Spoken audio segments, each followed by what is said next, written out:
طابت أوقاتكم أعزائي المشاهدين بكل خير. عدد آخر من برنامج اربح مع تميم يأتيكم من محلات الأقصى للتسوق. انتظرونا بعد هذا الفاصل. هذا البرنامج برعاية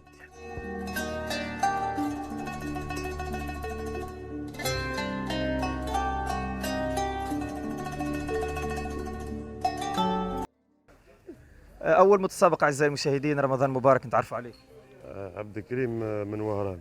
عبد الكريم من وهران. عبد الكريم نذكرك بالمسابقة، لدينا مجال الدين، الثقافة العامة والرياضة. أي مجال تختار يا عبد الكريم؟ ثقافة عامة. الثقافة العامة.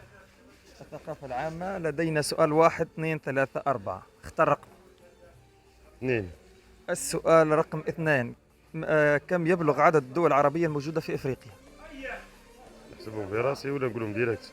تعطيني وقت ولا تعطيني؟ عندك زوج فرص. تعطيني وقت ولا ما تعطينيش؟ نعطيك. 8. متأكد؟ عربية. دول عربية، نعم. مادامك ضيف عندنا على الأقل نكرموك 7. آخر محاولة. استنى نشوف. كاين الجزائر وتونس، ليبيا، موريتانيا، الصحراء الغربية، مصر، السودان، مصر. زيد نزيد نزيد في العدد ولا زيد زيد كمل حسبة، مازلت ناقص. طب 8 قول 8. ها. 8 برا. تأكد؟ مانيش متأكد 100%. أعطيني التأكيد نتاعك. تأكيد. نسيت أنا. دول عربية من 4 شمال إفريقيا.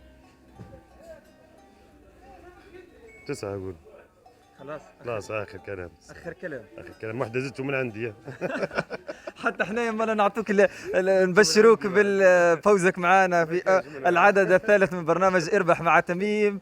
الأخ عبد الكريم من وهران يفوز معنا بقسيمة شراء بقيمة 1000 دينار جزائري مهداة من طرف محلات الأقصى للتسوق. كلمة توجهها للمتابعين. فيك صحة رمضانكم وكل عام وانتم بخير وصحة عيدكم إن شاء الله. شكرا، بارك الله فيك. نبدأ. كان هذا العدد الثالث من برنامج اربح مع تميم، وهذا سؤال موجه إلى حضراتكم وهو كالتالي: متى تأسست بلدية الطالب العربي؟ قدم الإجابة في التعليق مرفق بالاسم واللقب، وقم بمشاركة العدد حتى تحسب الإجابة وتدخل معنا في السحب الأسبوعي. سحبت لكم.